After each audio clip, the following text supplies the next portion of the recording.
본문의 말씀 창세기 27장 1절에서 4절 말씀 중심에서 축복의 사명이라는 제목으로 함께 말씀을 통해 은혜 나누기를 원합니다. 대신방 은혜 가운데 잘 끝났습니다만 대신방 하면서 오늘 본문의 말씀을 가지고 진봉을 집사님 집에 가서 말씀을 전한 기억이 납니다.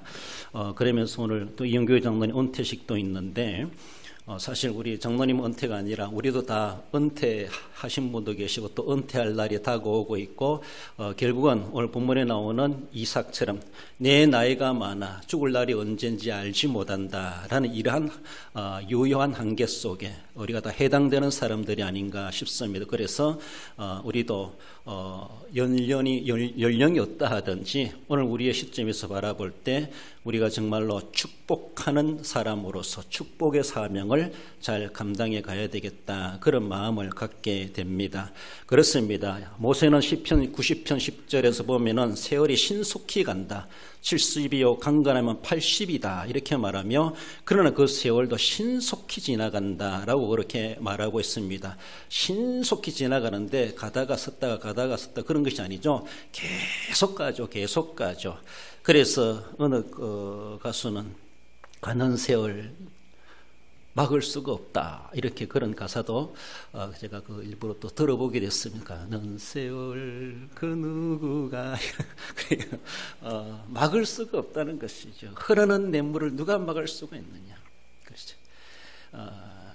그러나 세월이 가도 변하지 않는 것은 내 마음은 영원하리, 그런 가사인데 어떤 분은 내 마음은 영원하리, 그것을 세월이 아무리 가도 세월이 바뀌어도 하나님 나라는 영원하리 이렇게 가사를 바꿔가지고 그 노래를 아마 불렀다라는 것을 볼 수가 있습니다. 아무튼 세월은 계속해서 흘러가고 있습니다. 그 누가 가로막을 자 없고 그 세월을 부르기 잡을 자도 아무도 없다, 멈추게 할 자도 아무도 없다고 하는 것을 볼 수가 있습니다. 누구만이 아니라 우리들도 우리 인생의 종착점을 향하여 어디까지인지 알지 못하지만 지금도 달려가고 있습니다. 그러나 오늘도 우리가 쉼없이 달려가는 여정 가운데 얼마를 달려갔든지 얼마를 남아있든지 우리는 분명히 사명자로 살아가고 있다는 것을 늘 의식해야 됩니다.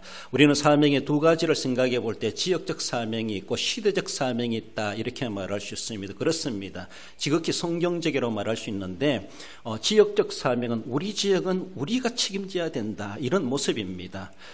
결국은 안 되니까 예루살렘과 사마리아와 땅끝을 향하여 나아가라 이렇게도 말씀하고 있는데, 일단 거기 가서 복음을 전했을 때 복음적인 모습을 바라본다 할지라도 복음의 씨앗이 떨어지면 이제는 자국민들 스스로가 그들의 자국민족을 복음화하기 위해서 애써가는 그런 모습들. 그래서 우리 지역도 복음의 씨앗을 받았다면 이제 우리 지역은 이 지교회, 지역에 있는 교회들이 책임져야 되죠. 그러면서도 복음의 선봉장으로 우리가 그 사명을 감당해내야 된다. 지역적 사명이 있다. 남들이 와가지고 이 지역을 어떻게 해주기를 바랄 수가 없습니다. 이것이 지교회로서의 지역적 사명이 있다. 그래서 우리 교회에서도 지역교회를 지역을 복음화하고 제자 삼는 이러한 교회의 중요한 과제를 안고 있습니다. 더 나아가서는 시대적 사명이다. 시대적 사명. 그리고 우리가 100년 전에 우리가 책임이 없습니다. 우리는 그때 태어나지도 않았고 살지도 않았습니다. 죄송해요. 100년 후에 시대도 우리가 책임지고 우리가 어떻게 할 수 없습니다. 그렇잖아요. 오늘 우리가 살아있는 이 시대에 21세기 오늘 이 시대 우리가 생존자입니까? 오늘 살아있는 사람은 이 시대를 책임질 사명자입니다. 책임이 있습니다. 나는 그때 2023년 몇 월 며칠까지 너를 살게 했는데 넌 그동안 뭐 하다 왔나? 라고 우리 주님 물으실 수 있습니다. 우리가 살지 않았던 100년 전에도 뭐 했나? 그렇게 말씀하지 않으신다는 것이죠. 우리가 살아보지도 못했던 미래 100년 후의 시간을 이야기하면 예수님 하나님 우리에게 말씀하지 물으시지 않으실 거라는 것이요. 내가 너를 살게 했던 그 연도 기간 연수 동안에 너는 그 시간에 그 시대에 너는 그 시간대에 뭘 했느냐, 이것을 우리 주님은 분명히 물으실 것이다 라는 것입니다. 우리는 정말로 은혜의 시대, 부흥의 시대 살아왔고 또 어려움도 있지만 그래도 이 시대에 우리가 시대적 사명을 가지고 있다라는 것을 늘 생각해야 되고, 지역적 사명, 시대적 사명, 사명적으로 바라볼 때 이 두 기둥을 우리는 든든하게 잘 세워가야 되고, 그래서 뿐만 뿐만 아니라 다음 세대에 이르기까지 이 사명이 잘 이어갈 수 있도록 해 가야 합니다. 축복이라고 하는 것은 복에 거는 대신 하나님의 뜻을 복으로 이양한다, 이렇게도 성경적으로 의미를 전해줄 수 있는데 단순한 세상적인 복이 아니죠. 하나님이 주신 복의 권세를 가지고 그 복을 다음 세대에 이양해 주는 것, 그 복을 복되게 이양해 주는 것을 축복이다, 그렇게 말합니다. 복을 받았는데 복 아닌 것을 넘겨준다는 축복이 될 수가 없죠. 복을 받았는데 좀 부유한 것을 받았는데 빚더미를 넘겨주면 무슨 축복이 되겠습니까? 도리어 안 물려준 것맛도 못하고 안 받은 것맛도 못하죠. 그러니까 축복이라는 것은 축복에 그런데 하나님께로부터 받은 그 은혜, 여러 가지가 볼 수가 있죠. 믿음이라 할 수도 있고 또 은혜라 할 수도 있고 은사라 할 수도 있고 여러 가지 많은 것들로 말해볼 수 있는데 통틀어서 복이다, 이렇게 말할 수 있습니다. 하나님의 뜻을 복으로 여기고 그 뜻을 잘 사용했다가 내 이제 인생 말년에 후손들에게 물려줘야 될 책임이 우리에게 있다, 이런 가운데서 축복의 사명자이다라는 것을 말해 볼 수 있습니다. 이삭이 어쩌면은 야곱에게 축복했던 그 내용들을 바라볼 때 축복의 사명이라는 자에 주시는 말씀은 저는 다음 시대를 준비해야 된다라는 겁니다. 이삭이 나이가 많아 눈이 어두워 잘 보지 못하더니 20절에서는 내가 이제 늙어 어느 날 죽을는지 알지 못하니, 4절에 가서는 내가 죽기 전에 내가 해야 되겠다, 이러면서 시간적인 관점에서 바라볼 때 자기의 시간의 시대가 다 끝나간다라는 것을 스스로 느끼고 짐작하는 것 같아요. 그렇습니다. 시대라고 하는 것은 어떤 기준에 의하여서 구분한 일정 기간이다, 시간을 이야기합니다. 시간을. 그래서 일정 기간인데 내가 태어나서 살아가는 그 시간이 내 시대입니다. 내 시대. 그렇습니다. 좋았든 안 좋았든 아무튼 그 시대를 우리는 오늘도 동일하게 이삭처럼 살아가고 있습니다. 아브라함의 100세에 얻은 아들 이삭이었죠. 아버지 100세 때 그 아들이 태어났는데 이삭이죠. 이제 그가 생각하기를 자기도 이제 나이가 많아 죽을 날이 다가오고 있다라고 하는 것을 스스로 인식하고 있습니다. 그래서 끊임없이 흐르는 세월 가운데 그렇게 아브라함이 100세에 태어났던 이삭도 이제 죽을 날이 다가오고 있구나라는 것, 시대를 거스릴 수가 없는 그런 모습이고, 이삭이 이제 느낀다고 하는 것은 자기의 시대가 다 끝나고 새로운 시대가 도래된다라고 하는 것을, 세대 교체가 이루어지는구나라는 것을 암시해 주고 있습니다. 그래서 이삭은 자기 시대는 이제는 종료되는 것 같고, 그래서 아들들의 시대를 열어줘야 되겠다, 그것을 자신은 준비하고자 한다라는 것이죠. 지금까지 준비해 왔지만 실제적으로 이제 시행하고자 한다는 것이죠. 다음 시대를 준비해 줘야 됩니다. 준비할 수 있어야 된다라는 것이죠. 많은 사람들이 아무것도 물려주지 않고 아무것도 준비하지 않다 보니까 어쩌면 우리도 죽음이라는 것도 준비해야 됩니다. 내 죽음도. 결국 우리는 죽음이 눈앞에 다 오게 되어 있습니다. 그래 어떤 사람들은 죽음을 생각지도 않다가 살아가다가 막상 쉬운 말로 의학적인 사형 선고를 받으면은 막 어떻게 해야 될지 알지 못해가지고 전혀 예상도 못했다는 것이죠. 전혀 예상도. 그럼 우리는 늘 항상 그리스도 안에서 죽음도 하나의 하나님의 복 중의 하나다, 신앙의 여정 중의 하나다, 이런 생각을 하며 긍정적으로 받아들여야 되는데 전혀 생각지도 않다가 이 나이에라고 하면서 청천벽력과도 같이 충격을 받고, 그 병 때문에 죽는 것이 아니라 충격 때문에 더 일찍 죽을 수가 있습니다. 그걸 우리는 생각해야 되는데, 그래서 자신의 인생이 끝날 수 있다라는 것을 늘 우리는 생각하며 살아갈 필요가 있습니다. 5분 앞을 우리가 알 수 있습니까? 뭔가 계획을 하고 선약을 하고 약속을 해놨다 할지라도 보장되지 않는 세상에 살아가고 있습니다. 이삭도 이 나이가 얼마 되는지 알 수 없지만 오랜 세월 살아가며 자기도 이제는 하나님의 부름을 받을 날이 다가왔구나라는 것을 스스로 느끼고 있는 것을 볼 수가 있죠. 그래서 자기가 죽기 전에 해야지라고 하며 그것을 시행하는 시대적 책임자로서의, 시대가 끝나기 전에 그 책임을 완수하려고 애써가는 그런 모습을 봅니다. 여러분들, 그러나 이삭이 내가 이제 죽을 날이 다가왔구나라고 하지만은, 그래서 사실은 에서에게 짐승을 잡아오너라, 별미를 만들어 오너라. 그러나 결국은 야곱이 어머니를 통해서 가로채가 축복을 축복을 받지 않습니까? 이때 이삭의 나이가 얼마나 되었을까? 생각해 보면요, 상당히 많게 여겨지기도 합니다만은 나이를 역추중에서 바라보면 거의 그 나이가 8, 90세가 아니었겠는가 그렇게 봅니다. 그리고 또 자기는 지금 죽을 날이 다가온다고 생각하시면 사실은요, 적어도 20년의 세월은 더 삽니다. 어떻게 알 수 있어요? 야곱이 외삼촌 집에 가서 처가살이 20년 하고 돌아옵니다. 그때까지도 아버지 안 돌아가셨어요. 형하고 화해합니다. 살아갑니다. 그리고 에서와 야곱이 함께 아버지 장례식을 치르게 됩니다. 적어도 야곱이 이삭이 자기가 죽을 날이 다가왔다 축복하겠다라고 했을 때하고 실제로 그가 임종했을 때는 거의 한 30년의 세월이 더 연장 있지 않았겠는가 그렇게 볼 수가 있습니다. 창세기 35장 28절 이하에 보면은 이삭의 나이가 180세라 이삭이 나이가 많고 늙어 기운이 다하며 죽어 자기 열조에게로 돌아가니 그의 아들 에서와 야곱이 그를 장사하였더라. 여러분들 퀴즈 낼게요. 이삭이 180세면은 에서와 야곱이 몇 살일까요? 머리가 복잡하지. 이거 시험 안 나왔나? 120세. 어떻게 알 수 있어요? 이삭이 40세에 장가가서 60세의 아들을 낳은 것이 에서와 야곱입니다. 그러면 아버지하고 에서와 야곱은 60살 차이라요. 이삭이 180세에 죽었으면은 야곱은 120세나 됐어요. 그렇죠? 120세. 같이 늙어가는 그런 나이였기도 한데 그런 모습입니다. 이삭이 죽을 때에 180세다라고 하면은 그렇다면은 그 당시 요셉은 몇 살이었을까라고 하는 또 나이가 계산이 또 복잡합니다. 그러면은 야곱의 나이를 통해서 추정해 볼 수가 있어요. 야곱이 자기 아들 요셉이 애굽에 총들이 있다는 것을 알고 요셉을 만나러 가족들을 거느려 갔을 때 그가 바로 앞에 서면서 자기 나이를 이야기합니다. 몇 살이라 그래요? 내 나그네 인생에 130이라고 130. 야곱이 130세에 바로에 내려가 가지고 요셉을 만나고 바로를 만나죠.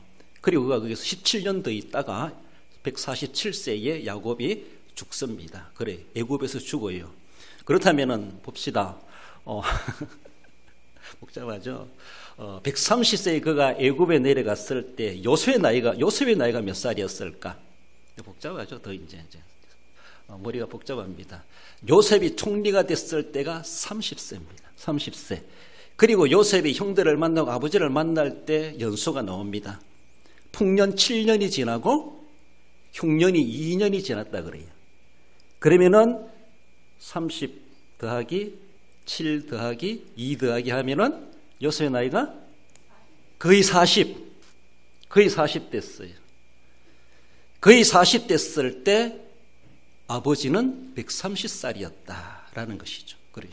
그렇게 나이가, 그래서 이 요셉과 아버지의 차이가 그만큼 나이가, 아버지는 130살이고 아들은 40살이다. 그럼 몇 살에 태어났다는 거예요. 그런 계산이 나옵니다. 아무튼 이삭이 나이를 이야기하다 그래. 이삭이 죽을 날이 다가왔다고 하지만 사실은 나중에 벌써 보면 장례식 하는 거 보면은 한 30, 적어도 30년은 더 살았다 그렇게 봅니다. 자기는 눈이 어둡고 죽을 날이 다가왔다고 생각했는데 하나님은 적어도 한 30년은 더 연장해 주셨다라고 볼 수가 있죠. 그래서 그 삶을 살아왔는데 우리가 언제 죽을 날지 알지 못하지만은 하나님은 우리의 모든 세월의 연수를 주관하고 계시는 우리 하나님이십니다. 앞서 살아가는 어른 세대들은 다음 자신들의 시대가 끝나간다는 것을 느낀다는 것은 너무나 중요한 지혜입니다. 그렇습니다. 어쩌면은 이삭처럼 아직도 30년이 남았지만 미리 느끼는 것처럼 그런 느낄지 모르지만은 그러니까 자신은 종말을 준비해 갈 수 있고 죽음이라는 것에 긍정적으로 받아들일 수가 있습니다. 그러나 끝난다는 것에 대해서 인식하지 못하고 내가 늙는 것도 부정적으로 받아들이면은 인생은 우울해질 수밖에 없습니다. 어쩔 수 없는 자연의 섭리고 원리이고 또 하나님의 섭리십니다. 그러므로 긍정적으로 받아들이고 늙는 것도 쎄해지는 것도 노안이 생기는 것도 육체가 약해지는 것도 그리고 결국 난 이렇게 이제 죽어가는구나 하나하나 이것을 인정해야 되고 그러면서 내가 인생이 끝나기 전에 무엇을 해야 될 것인가. 적어도 이삭이 정신 차려서 아들들에게 축복해야 되겠다. 시대를 준비하고 준비해주는 그런 삶을 살아갔던 이삭이었다라는 것을 볼 수가 있습니다. 어쩌면은 아브라함이 이스마엘이 아닌 이삭을 하나님은 축복의 대상으로 선정해 주셔서 14살 더 많은 이스마엘이 아니라 아브라함으로 하여금 이삭이 너의 적장자다라고 하시면서 그가 약속의 아들이다. 하나님은 이삭에게 축복권을 이양해 줬던 것처럼 축복권을 가는 이제 이삭이 자기가 인생 말년에 와서 두 아들 중에 누구에게 이양해 줄 것인가. 자신은 에스를 지목했지만 하나님은 돌려가지고 야곱이 그 축복권을 이양받도록 하나님이 그렇게 섭리하셨다라는 겁니다. 아무튼 그 책임이 우리에게 있다라는 것입니다. 내 생명 다하기 전에 분명히 나는 나의 후손들에게 그것을 이양해 줘야 될 막중한 시대적 책임이 있다라는 것을 말씀하죠. 이거 안 해주고 가면은 우리는 어찌 아무것도 남기지 못하고 가는 거나 다를 바가 없다라고 볼 수가 있습니다. 우리는 다음 시대를 위해서 무엇을 준비해야 되는가? 많은 재산을 많은 부동산을 확보해가지고 우리 자손들에게 부유하게 호요 시간을 살도록 내가 남겨줘야지. 시대적 사명 그렇게 생각하지 마십시오. 오늘 본문에서 말해주는 것은 어떤 유산을 이야기하지 않습니다. 말한다면 인물을 키워야 되는 거예요. 어쩌면은 이삭도 물론 거부였겠지만은 그래서 자신의 모든 축복권과 함께 자신의 상속자로서 지목되겠지만은 그 아들이 그러나 중요한 것은 하나님의 이름으로 그 아들을 축복해 주는 겁니다. 이것이 중요한 겁니다. 재산을 물려줘가지고 인간 아닌 아들에게 물려주면은 몇 년 가지 뭐 다 탕전해 버리고 다 없애버릴 겁니다. 탕자에게 물려주면 그렇습니다. 정말로 그가 그것을 축복권을 이양받을 만한 그런 인재인가, 그런 인적 자원인가를 우리는 늘 생각해야 되는데 그 아들에게 책임을 묻기보다는 내가 그 아들이 내 나이가 되기까지 그 나이에 대해 나는 뭘 했느냐는 것이죠. 그동안에 내가 하나님 시간을 주신 것에 대해서 시대의 사명을 감당해야 되죠. 오늘 이 시대의 사명은 내가 감당해야 됩니다. 이 시대에 내가 잘 했다가 해야 될 일을 내일도 하고 다음 세대를 키워낸 일도 이 시대에 내가 해야 될 일을 하고 그리고 내가 시대가 끝났을 때 다음 시대가 펼쳐졌을 때 다음 세대들이 그 시대를 이어갈 수 있도록 그 책임을 분명히 감당해내야 된다는 것이죠.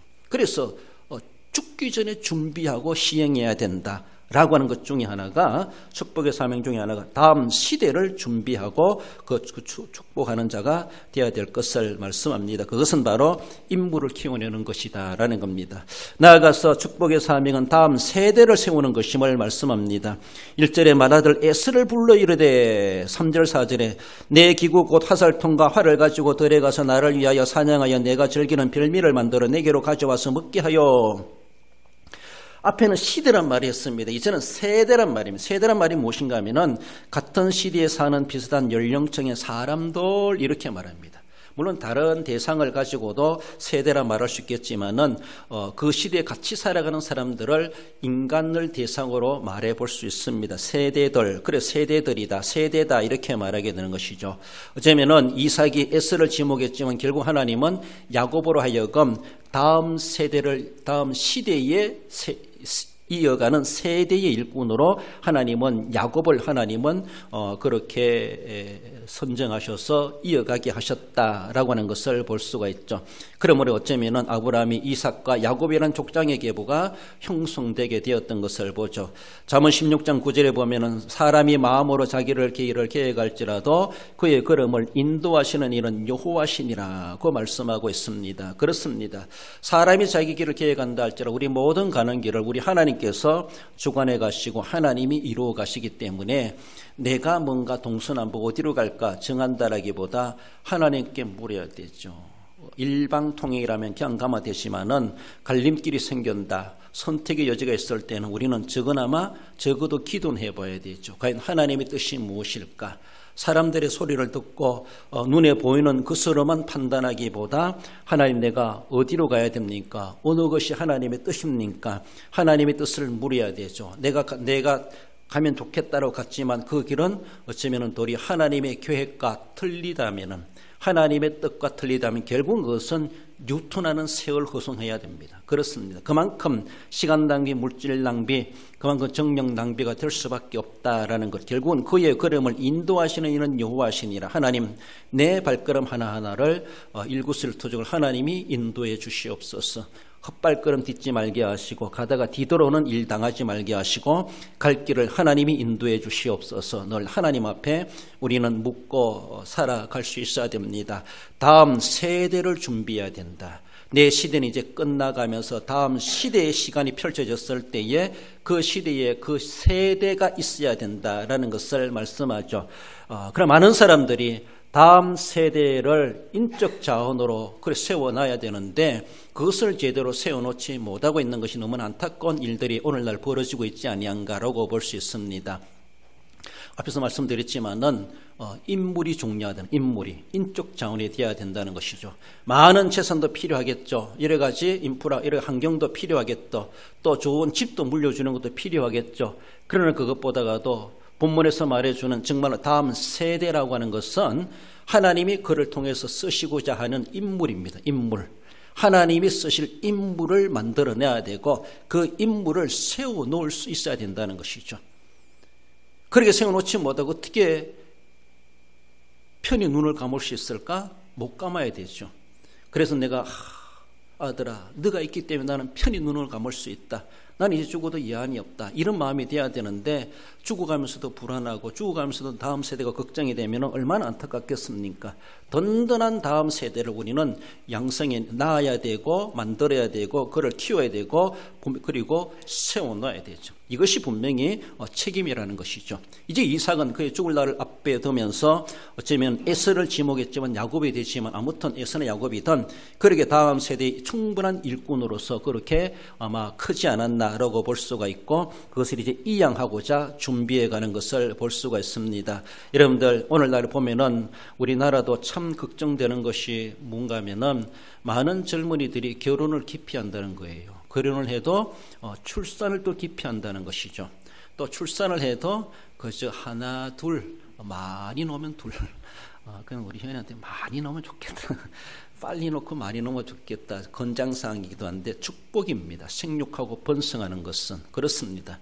그러나 오늘날에는 제 편하게 따른 그런 모습 속에서 하나님의 축복의 기준도 사라져버리고 그것이 축복인 줄도 알지도 못하고 자기들 스스로 자기들만이 편안하게 살겠다 이런 모습이고 들어가서는 굳이 핑계댄다라면은 자녀들에게 앞으로 태어날 자녀들에게 그런 인생에 고생시키지 않겠다라면 아예 안 낳겠다는 것이죠. 얼마나 빗나간 진리 같은 소리를 말하는지. 많은 사람들이 그러다 보니까 인적 자원을 생산해내지 못하고 키워내지 못하고 다음 세대가 인간이 아니라 지금 로봇 세상이 되어버리는 기계 세상이 되어버리고 내 후계자는 내 아들이 아니라 내가 키우는 반려견이다 이런 식이죠. 반려동물이다. 내가 좋아하는 컴퓨터다, 로봇이다, 기계다 이런 것들로 자신의 후계자를 삼으려고 하는 이런 대먹지 못한 일들이 오늘날에 어쩌면 자연 속에 우리 사회 속에 깊이 지금 자리 잡고 있고 우리의 마음과 내면까지도 자리 잡고 있고 또는 그리스도인들의 사고 속에서도 이런 것들이 자리 잡고 있다라고 볼 수가 있어요. 요새 어느 대부분의 식당 가면 이제는 로봇가 음식도 날라주고 빈 그릇도 가지고 이런 식으로 받지요. 사람이 쓸 자리가 없어져요 이제는 어쩌면은. 그래서 사람이라는 존재 가치가 그만큼 삶의 영역도 제한되어 있고 사람이 없어도 되는 것처럼 그렇게 되어버리고 사람보다 낫다 기계가 이런 모습이 되었죠. 물론 여러 사람이 할 수 없는 일들을 기계가 하지만은 아무리 과학이 발달하고 IT 문명이 하고 달나라 별나라 간다 할지라도 하나님의 관심은 로봇에 있는 게 아닙니다. 하나님의 관심은 기계에 있는 것이 아니에요. 하나님의 관심은 누가 뭘 한다 할지라도 사람의 관심이 있습니다. 하나님의 형상으로 지음받은 사람, 예수 그리스도를 보내서 구속하신 대상은 반려동물도 아니고 우리가 그렇게 신봉하는 기계도 아니고 IT도 아니고 과학도 아니고 우리 사람이라는 것이죠. 하나님의 관심 가짐의 대상은 사람입니다. 비록 죄인이라도 구속시켜가지고라도 하나님은 자녀로 삼으시고 상속자로 삼으시겠다는 것이죠. 아무 쓸모없는 같은 우리들이지만은 그렇잖아요? 그래서 예수님을 십자가에 매달기까지 하신 그 구속의 대상자는 사람이라는 겁니다. 하나님은 그 사람을 그렇게 귀중하게 여기는데 오늘 대먹지 못한 사람들은 사람보다 반려동물을 더 소중하게 여겨요. 사람이 어떤 대하는 인간관계보다도 일하는 걸 미쳐가지고 일해가지고 직장에 미치고 일하는 게 미쳐가지고 일 때문에 사람을 완전히 노예 취급해버리고 자기 인생마저도 자기 육신마저도 그렇게 만들어버려요. 건강을 해치가면서도 일하고 있어요. 신앙생활 무색해가면서도 일하고 있어요. 하나님은 그 일에 관심이 없습니다. 일할 수 있는 사람에게 관심이 있는데 모든 것이 인권이 존중되고 사람이 존중돼야 되고 그 영혼이 존중돼야 되는데 다음 세대에 대해서 사람들은 사람에게 관심을 두고 있지 않는 이런 경향들이 오늘날의 풍조가 일어나고 있다는 것이죠. 얼마나 위험한지 몰라요. 어쩌면은 이삭도 아들을 불러가지고 준비하라, 받을 준비하라 이렇게 했습니다. 고대니까 그렇습니까? 오늘날은 과학시대니까 그 대상이 사람이 될 수 없는 겁니까? 아니라는 것이죠. 아무리 로봇 천지가 된다 할지라도 과학 문명이 발달한다 할지라도 구속의 대상은 인간입니다.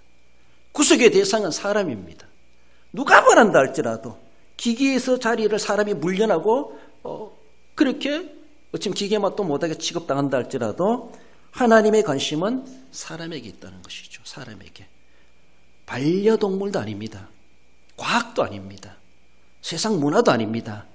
오직 하나님은 사람에게 관심이 있고 그래서 다음 세대를 우리는 분명히 내 시대가 끝나기 전에 세워놓고 갈 수 있어야 된다라고 하는 것을 이삭을 통해서도 우리에게 보여주고 있습니다. 자연 만물이 하나님을 찬양하고 예배한다고 하지만 진정으로 하나님은 사람을 통해서 찬송과 경배 받고 싶어 하신 우리 하나님이십니다. 날아가는 날짐승도 지지배배 그들도 노래하고 하나님을 창조를 노래할 수 있겠지만은 삼천초목도 하나님을 찬송한다고 시편기도 노래한다고 하지만은 진짜 하나님은 받고 싶은 그 찬양의 소리는 하나님의 형상으로 지음받은 사람들의 목소리를 통해서 사람들의 마음을 통해서 그 영혼의 울림의 소리를 하나님은 찬양으로 받고 싶어 하신다라는 것이죠. 들어가서 하나님의 성산에서 하나님의 성전에서 모여서 다 함께 주의 이름으로 예배하며 찬양하는 그 소리를 하나님 얼마나 귀중하게 계시겠습니까? 그렇습니다. 누가 뭘 한다 할지라도 인간에 대한 가치가 어떻게 부여된다 할지라도 하나님은 여전히 인적 자원 인간들을 향하신 하나님의 가치는 최고도이고 최고의 관심 대상이다라는 것. 절단코 구속의 대상은 예수님을 보내서 구속하신 대상은 바로 저와 여러분들이고 그래서 그 역할을 감당하고 그런 인물들로서 다음 세대를 키워내야 될 목중한 축복의 사명이 있다는 것을 말씀합니다.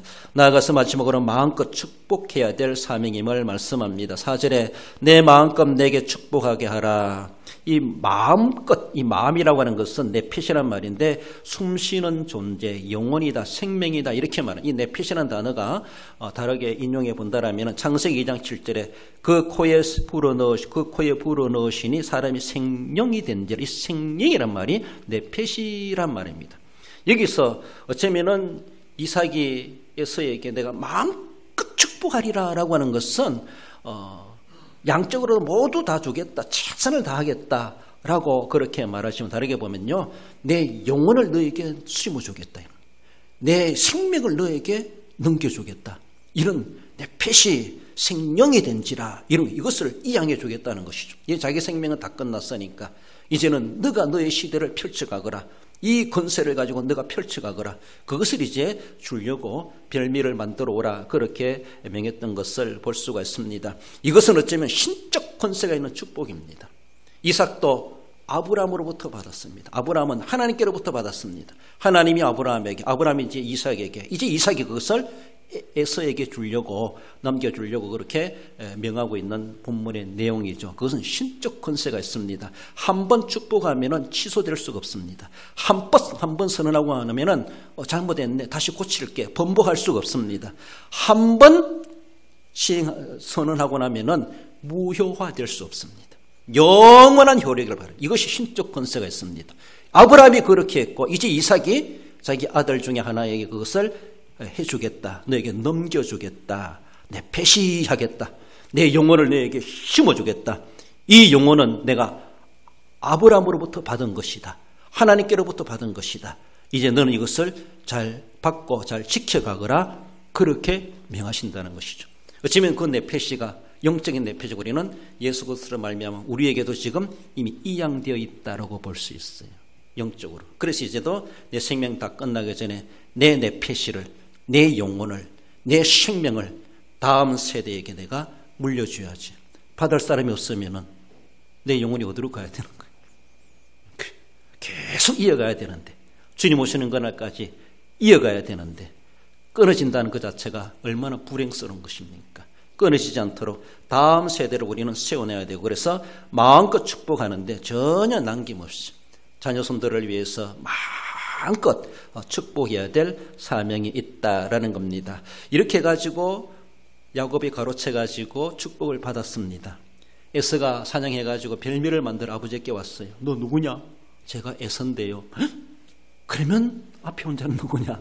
눈이 어두운 이삭이 이제 황당하게 당황스러워하죠. 그러면서 에서가 말해요. 아버지, 그 동생 야곱이 전에는 팥죽으로 나를 쏘게 되니 이제는 또 나의 축복을 가르쳤습니다. 너무나 억울합니다. 일을 갑니다. 그래도 아버지잖아요. 제가 아들이잖아요. 남은 축복이 없습니까? 남은 것이라도 주시옵소서. 막 그렇게 애걸하면서 해결할 때 이삭이 한마디 하는 말이 있죠. 27장 37절 하면, 내 아들아, 내가 내게 무엇을 할 수 있으랴. 이미 신적 권세로 마음껏 다 줬어. 더 이상 번복이 안 돼. 더 이상 취소가 안 돼. 이삭도 자기도 어찌할 수 없어. 이건 하나님이 하신 거나 똑같다는 겁니다. 뭐 절차가 어떻든 간에 안 좋은 방법이었다 할지라도 결국 하나님은 그렇게 하시고야 마셨다는 겁니다. 에서야, 내가 너에게 무엇을 어떻게 하랴. 사실 아무것도 줄 것이 없다. 너는 너 동생을 섬겨야 될 것이다. 그저 이런 식으로만 그를 위로해 주는 말로만 이삭이 마무리하는 것을 볼 수가 있죠. 그만큼 마음껏 축복하는 겁니다. 내 영혼을 빼주는 건 똑같아요. 이건 신적 권세가 있는 겁니다. 우리가 우리의 다음 세대를 그렇게 축복한다고 하는 그만큼 가치가 있고 비중이 있고 권위가 있다는 것을 우리는 늘 생각하며, 오늘 우리의 신앙생활 자체마저가 그만큼 권세가 있는 신앙이라는 겁니다. 그리고 우리가 그렇게 축복하는 것도 단순한 내가 축복하는 것이 아니라 하나님의 이름으로, 주님 이름을 한 것이라 볼 때에 하나님이 내 손을 통해서, 나를 통해서 하나님이 하시는 것이다. 그래서 이삭도 에서가 왔을 때, 내 아들아, 내가 내게 무엇을 할 수 있으랴. 할 수 있으랴. 하나님이 하셨는데 어찌 알아. 하나님이 하시는 것 어느 누구도 막을 길이 없고, 하나님이 오늘 우리를 통해서, 우리도 그렇게 받았고, 이제 우리도 하나님은 우리를 통해서 다음 시대의 다음 세대들에게 그것을 마음껏 축복해라. 축복할 책임이 우리에게 주어져 있다. 그 사명을 우리는 감당해 가야 할 것입니다. 그렇습니다. 우리 어른들은 그것을 위해서 자녀를 축복할 뿐만 아니라 다음 세대 우리 자녀들은 이런 비전을 가지고 그 축복을 받고, 그래서 자기들의 시대를 펼쳐갈 수 있는 사명자들이 되어야 할 것입니다. 아브라함이 이삭에게 그렇게 이양하여 축복했던 것처럼, 그리고 이삭이 야곱에게 축복했던 것처럼 그렇습니다. 그리고 야곱은 나중에 임종하기 전에 창세기 19장에 49장에 12아들들의 이름을 불러가면서 또 그들의 장대를 예언하고 축복하지 않습니까? 모세가 여호수아를 안수하며 축복했던 것처럼, 그리고 모세가 온 이스라엘 백성들을 그들 앞에 임종하기 전에 온 백성들을 축복했던 것처럼, 다윗이 솔로몬을 위해서 축복하고 솔로몬 시대를 하나님 앞에 맡기며 축복했던 것처럼 오늘도 그렇습니다. 예수님께서도 12 제자들을 모아놓고 예루살렘을 떠나지 말고 약속하신 것을 기다리라. 그러면서 그들을 축복하고 그들에게 시대적 사명을 주시고 그래서 사도로 세상으로 보내셨다라는 것처럼 오늘도 우리에게도 마음껏 축복할 우리에게 사명이 있다는 것을 우리는 알아야 될 것입니다. 마태복음 28장 18절에 예수께서 이르시되 너희는 가서 너희에게 분부한 모든 것을 하라. 내가 너희와 항상 함께 있으리라 하시니라.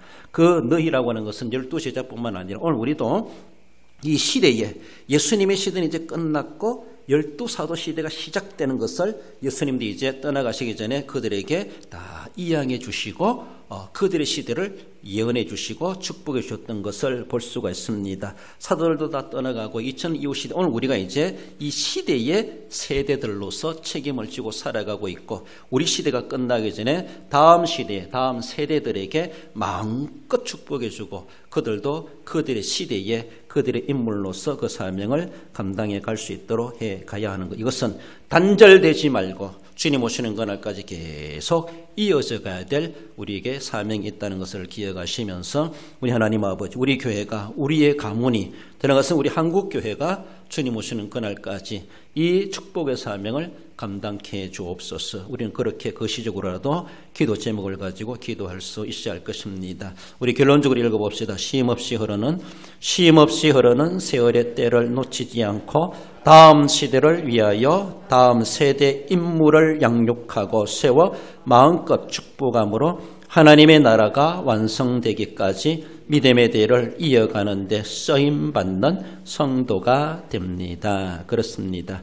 단절되지 않고 늘 축복의 계보가 이어가시고 주님 앞에 더 아름답게 쓰임받으시는 우리 모든 성도 여러분들 되시기를 주님의 이름으로 축원드립니다.